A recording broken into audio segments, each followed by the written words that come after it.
really what I'm going to describe in many ways is a journey that we've been on at Trillium to improve our ability to measure our progress against our mission. And I'm going to try to share some really practical tools that we've learned to use that I hope will be of value to you. And I'm also going to try to weave a bit of a story about how we have used some new techniques to help us at our foundation measure the progress of one of our newest funding initiatives called the Future Fund. But I wanted to take a gauge on the temperature of the room as well. So let me just ask, how often, put up your hand if you wake up in the morning and say, what am I going to do about evaluation today? Or how about, let's see, when I get to the office this morning, I'm really going to think about performance measurement. You know, for most people, the eyes just glaze over or you break out in a cold sweat. And that's not surprising. Usually talking about this stuff, it's usually pretty dry, it's usually pretty boring, and hopefully that won't happen today. In fact, I believe that talking about measuring our progress in more meaningful and effective ways and telling our story of impact is one of the most important challenges we face in our sector, and it's also one of our greatest opportunities because we have so much at our fingertips. And I mean our sector because you might think of, you look at me and you say, oh, there's that big funder, the Ontario Trillium Foundation. But in fact, we're also a recipient of money. You know, it's not our money.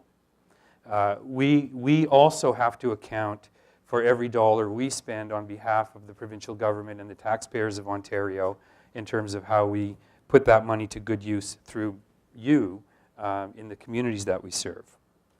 So 2 bits of context, another reason why I think, or it demonstrates why this is an important topic. How many people are familiar with the Skoll World Forum?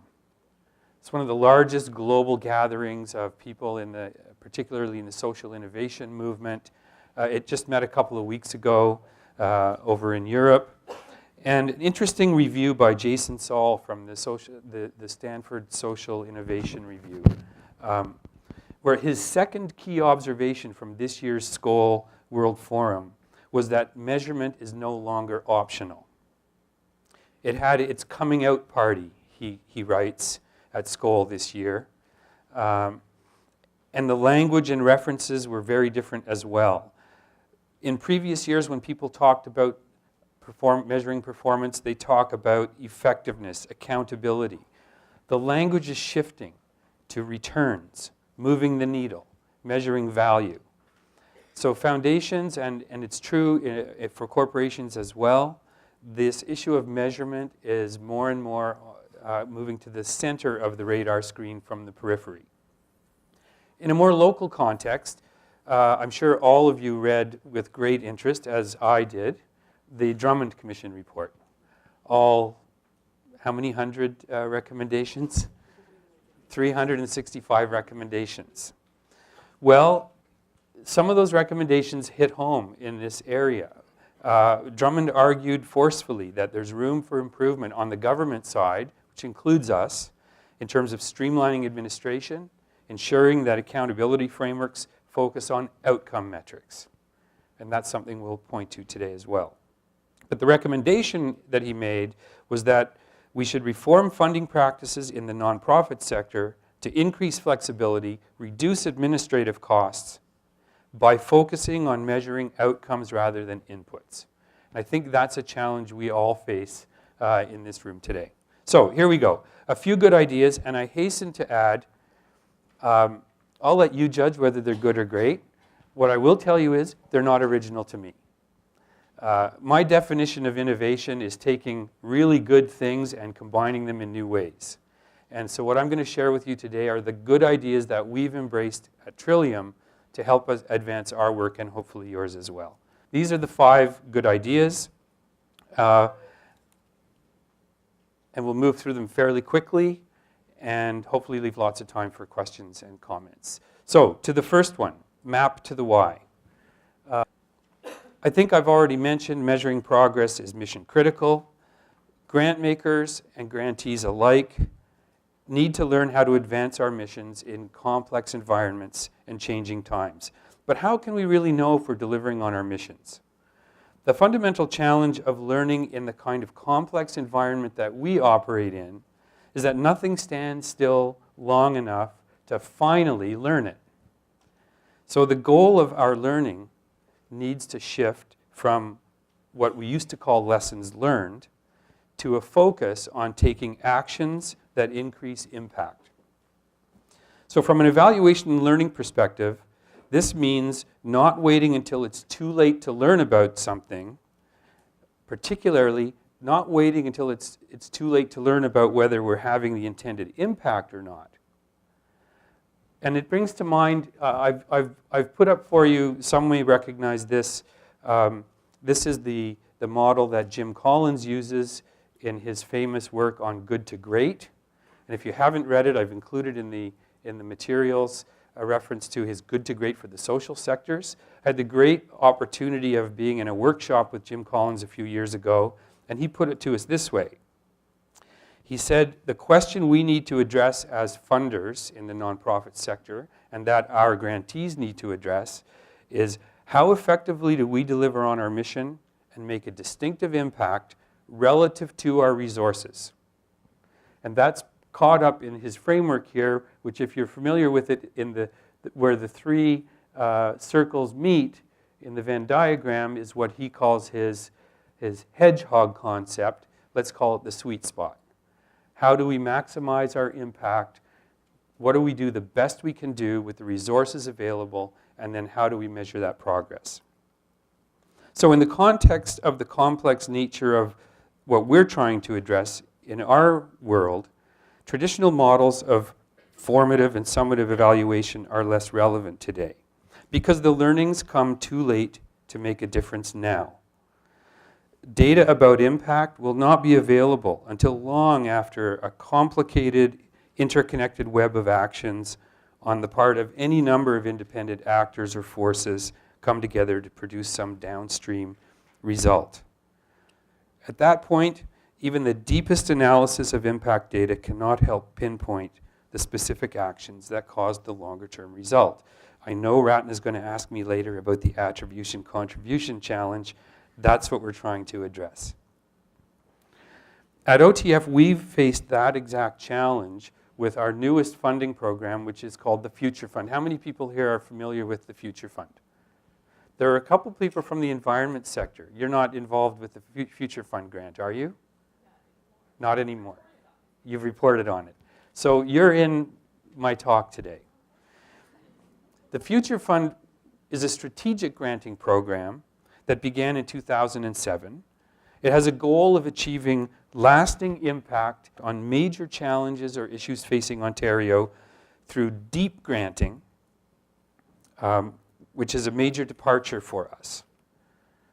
It's also supported by a high engagement model of interaction between OTF staff and our grantees. Another dramatic departure for us. Anyone who's had how many have had a grant from us? How would you rate the level of interaction after you got the grant? Most of our grantees tell us that we're not good daters. It's really intense up until you get the grant, and then we don't call until the final report's ready. We changed that with the Future Fund. So it challenged our traditional approach to measuring progress at the foundation, which had been heavily oriented towards financial accountability. We know where every dollar goes, and episodic program evaluation. The first granting initiative under the Future Fund challenged us to shift how we approached it. It was about building the capacity of the environment sector through innovative collaborations. I've put up the generic mission of or theory of change of the fund. This one was about supporting the growth of the environment sector through innovative collaborations. This was back in 2007 when the environment was front and center on everyone's radar screen, and we had just completed a review of our role in that sector. So to say the least, this posed a series of evaluation and reporting challenges familiar to many of us. How do you measure the progress of a multi-year, multi-grant initiative. What do we mean by capacity building? What does an innovative collaboration look like? What about actual environmental outcomes? How will you know whether any of this is making a difference in terms of issues like climate change or conservation or air and water quality? And what the heck will we report back to our board of directors in year one of a program like this? Well, we saw these challenges as a great opportunity, and I'm going to outline for you some of the ways that we responded. This takes us to good idea number 2. From accountability to action learning, thinking if-then. Traditionally, evaluation of performance measurement as an accountability tool, on the one hand, has been juxtaposed against its use as a learning tool. For us at Trillium, and for me, this is one of those false dichotomies that all too often lead to endless debates that only get in the way of real progress. The fact is that good measurement practice includes both measuring to prove, looking backwards, and measuring to improve, looking forwards. For any of us who invest public funds, the principle of demonstrating accountability is fundamental. It's not negotiable. We have to account for every taxpayer dollar that we spend here in Ontario. For example, we had a value for money audit by the Office of the Auditor General of Ontario this year, and they pressed us to demonstrate that we were funding the most worthy projects in their right amounts, and that we were documenting and validating that the money was spent on what was intended. That's accountability. That's looking back. It's important, but it doesn't help us in terms of knowing whether we're having the intended impact that we want to have. We could stop there, but we don't. It's not good enough. It doesn't take us far enough. So we view financial accountability as something that should not be achieved at the expense of the best possible program outcomes. Over the past 5 years, then, we've been shifting to a continuous learning and improvement strategy that focuses on enhancing our impact, a strategy that complements and enriches our need to remain accountable for the public funds that we invest in communities through our grantees. To support the New Future Fund and its more strategic focus, we needed to move towards real-time monitoring and evaluation, whereby staff work directly with grantees to evaluate results and learn with one another throughout the grant-making life cycle. More a partnership than a traditional funder-grantee relationship. It requires collaboration between us and the grantees. It required new relationships where we required our grantees to develop evaluation plans, to participate in learning circles, to engage in capacity building workshops and other opportunities for peer learning. Our goal then to build a continuous learning process was aimed at increasing the likelihood of overall program success through more rapid cycles of observation, reflection, and adaptation. Here's one of the tools, some of the tools that we've used. So what I'm describing is what we call an action learning strategy. A lot of people talk about that these days. This is how we went about it. It's a process that integrates learning and evaluation into the grant-making cycle, as opposed to treating it as a standalone activity. And it moves away from after-the-fact evaluation towards a model of continuous adaptation.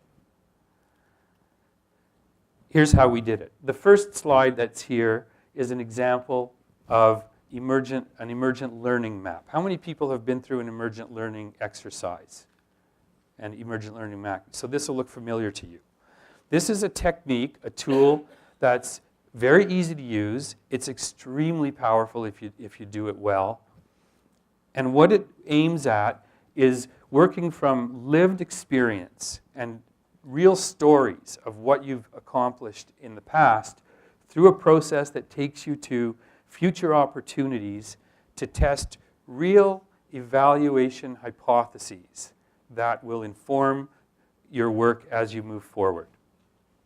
So there's the cycle that you follow. It's a facilitated process, And what we did with the Future Fund was exactly this. And I don't expect you to read all this, but you're literally in a room putting sticky notes on the wall. But you're looking at what are the essential pieces of knowledge that will drive your strategy going forward, built around a very clear framing question. So for us, it was, what will it take to build the capacity of the environment sector in order to increase its impact? We looked back at our experience in the sector and what we had learned from a review of that, and we moved forward to look at how to design a program going forward that would help us know whether we were having the intended impact or not. This led to then a second key tool that we used called an action learning cycle. An action learning cycle involves two key techniques.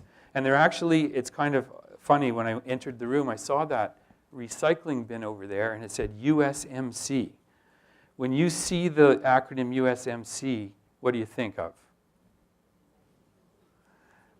It is the University of St. Michael's College. I immediately thought, don't take this the wrong way, United States Marine Corps. Because the before action review and after action review process, which BAR and AAR stand for, is the technique that has been perfected by the best military units around the world. You know the old saying that a general's battle plan is perfect until he gets out on the battlefield. This is a continuous learning process that we've been able to use successfully to help inform our work around the Future Fund going forward. Another, and we can come back to explore this more fully if you want in the discussion. This is what a before action review or after action review looks like. It's a very simple template with very clear questions. This will be available obviously afterwards. And it's all about learning whether you're making a difference, how you're making a difference, and how to adjust your program going forward to keep driving towards your target, towards your mission. Another technique that we adopted, and this is really my favorite one, it does sort of, I am a bit of a nerd right now. I consider myself a recovering academic, and actually a couple of people here knew me back in those days. This is one of my favorite techniques. Everybody's got a logic model, right, today? That's pretty standard. What an action learning process or what an emergent learning approach asks you to focus on is not what's in the boxes. You focus on the lines between the boxes. Because each line between the boxes actually represents a hypothesis. There's a theory of change embedded in that line because it's connecting two things and one is going to change the other. So if you can get those lines right and the questions that they drive you to ask, you'll have a very rich action learning agenda to pursue. Those lines can help you come up with the powerful framing questions that you can embed in your logic model and use to help track your progress between short-term, medium-term, and longer-term outcomes. And for many of us, those longer-term outcomes are beyond our reach. We just have to accept that fact. But what we need to do is get better at using those intermediate outcomes that we can measure effectively to explain the progress we're having tied to very clear evidence-based theories of change. That's the technique we're talking about.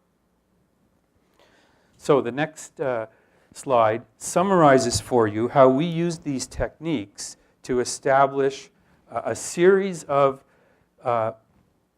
hypotheses about how the grants that we were going to make to build the capacity of the environment sector in Ontario might actually help transform the sector. And you can see if you look through them, it covers a range of issue areas within the sector. Sorry, which grant were you involved in? It might not be here because there's some not on the list. Number 2, engage a broad range of environmental organizations in the setting of shared environmental priorities for Ontario. And that is now available through the website Green Prosperity, right? And it had a major influence on the introduction of the new legislation around the green economy here in Ontario. So, just an illustration of how we used these approaches to help us deal with the challenge of complexity and thinking through the difference between being able to talk about short and medium term impact and the potential longer term benefits that would flow from that. Good idea 3. How am I doing for time? Not bad, I gotta hurry. It gets quicker. Ask the right questions. This one's easy because it's been done for us. I don't think anybody has it better than charting impact. Everybody familiar with charting impact? Chartingimpact.com. It's all there. It's a wonderful website. It's emerged in the US. It asks the right questions. If you nail these questions, you're going to be way ahead of the game. I won't go through what each of them are in the interest of time, but if you can come up with clear, reasonable answers to those, you'll make funders like us very happy. I ask my colleagues back at OTF, well, how come that should be our reporting form, right? We have, I think, 13 questions on our reporting form, but we're trying to move in this direction. Very powerful tool. Make what you measure work for you. I'm not going to belabor this point, but once you have a well-developed theory of change, once you've established those ground truths that inform your strategies for going forward, so you can anticipate what you think is going to happen as a result of any particular intervention, then it's simply a matter of finding the right models and the right measurements to inform what you report on. So it's really about looking for the right fit between what you're able to measure effectively. We can't measure everything. A lot of the important stuff can't be measured quantitatively, we know that. So it's a fit between what you can measure effectively and what you're trying to prove or improve. As long as you can demonstrate that fit, any funder should be happy. So my advice is aim for fewer, more reliable data points for indicators. Keep it simple. One of my favorite words is parsimony. So focus on what is your theory of change. What are you actually testing? Every intervention we make is, in some ways, it's a test. We believe that doing X will result in Y. Well, let's measure that. Don't try to be comprehensive. That's a mug's game. Select what matters most and start measuring that. Select what you're able to measure and start there. And then adjust as you learn. Focus on getting the right information at the right time for the right purpose. And that will lead you to actionable knowledge. That will lead you to an information flow that you'll be able to use not just to keep your funders happy, but to actually help improve your strategies going forward. And the other question I always ask is the value of knowing worth the cost of finding out? We spend a lot of time in the evaluation world spinning our wheels, chasing information and data that never gets used for any useful purpose. And I'll refer you to a framework that can help you in this line of thinking that's been produced by the Center for Effective Philanthropy in the United States. There's been a lot of good work done in the grant-making world that you can benefit from. And if there are two places I would send you, it's the Center for Effective Philanthropy. They have a great framework about how to manage the difference between long-term social benefits and more intermediate, manageable, measurable outcomes. And the second is GrantCraft. I don't know if anybody's heard of GrantCraft. It's a tremendous resource. Again, sorry, it's in the States. We don't have this kind of intermediary infrastructure in Canada. Wonderful resources, all free, all accessible. I won't go into our future fund reporting experience. Maybe we can do that in the Q&A because we had some real challenges dealing with this stuff in terms of going back to our board to say, yeah, we can actually tell whether we're building the capacity of the environment sector. We can actually keep you at least comfortably informed that the long-term effects of 4 or 5 year grants were being met in year 1. We can come back to that if you want me to explain a little more. So the final point. This is another useful tool. I won't go into it in detail. Again, it's just a chart. This actually is one of the long-standing templates that evaluation professionals have used to describe the difference in measuring inputs versus outcomes or end results. And this is a useful guideline, I think, for you in terms of figuring out where your comfort zone is, in terms of what you can reasonably measure or not. You know, for many of you, participation rates might be a very reasonable measure if it's tied to a good, solid theory of change. There's a lot of people in the social service sector, right, dealing with interventions for individuals. Well, how the heck are you ever going to track those individuals out 10 years? Impossible, true? So what we argue is that, if you know that the intervention you're providing has an evidence-based, well-researched foundation that gives you a reliable sense that it's the right program, it's the right intervention, then counting the number of lives you're able to change is probably a good enough indicator. It's probably a good enough measurement. Let the academic researchers worry about the longitudinal stuff. And that leads me to my final point. In a world of networks, which is our world today, it's all about engagement. We learned this stuff at Trillium by engaging with our peers, with other funders. We had some very fortunate opportunities to work with some of the leading experts around the world on this stuff. We've also benefited from engaging with our grantees. Our experience in the Future Fund brought us right into the room with our grantees as they were wrestling with how to develop an evaluation plan, how to look at adjusting their program going forward. And we had our folks in the room with them learning alongside.